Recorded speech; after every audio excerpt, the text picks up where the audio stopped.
ஏ செல்வா அண்ணா, இங்கே நின்ட்டேன். பணம் ஒரு 200 கேட்டேங்கண்ணா. நான் பணம் 200 கேட்டேன், கொடுத்து நீ கடைக்கு போயிடுற. நல்ல விட வீட்டுக்கு போங்கடா. அதானே இனிமேல் முருகன் கோயிலுக்கு இல்லைங்க, குடிக்கிறது விட்டுலான்னு இருக்கிறேன். ஆ.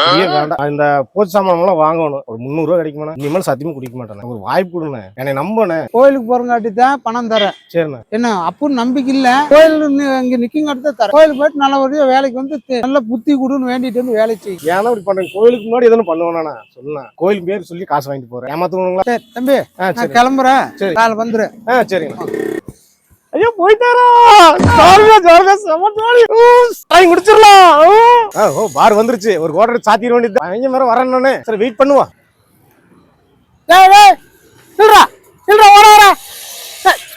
ஏண்டா கோயிலுக்கு போறேன்னு சொன்னேன், 300 ரூபா வாங்கிட்டு வந்து இல்ல இங்க பார்ல என்ன வேலை உனக்கு? போனானே ஆ.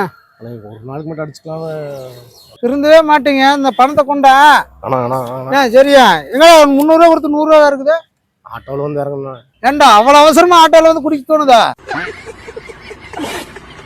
திருந்தவே மாட்டீங்க. நான் கிளம்புறேன், வீட்டுக்கு போய் சார். சரியா பணம் எல்லாம் தர முடியாது. முருகன் பேர் சொல்லிட்டு வந்து ஏமாத்தணுமே போயிருச்சு, அவ்வளவுதான். இதனாலதான் பொய் பேசக்கூடாது எப்பவுமே. பொய் பேசினா அவ்வளவுதான், முடிஞ்சுது.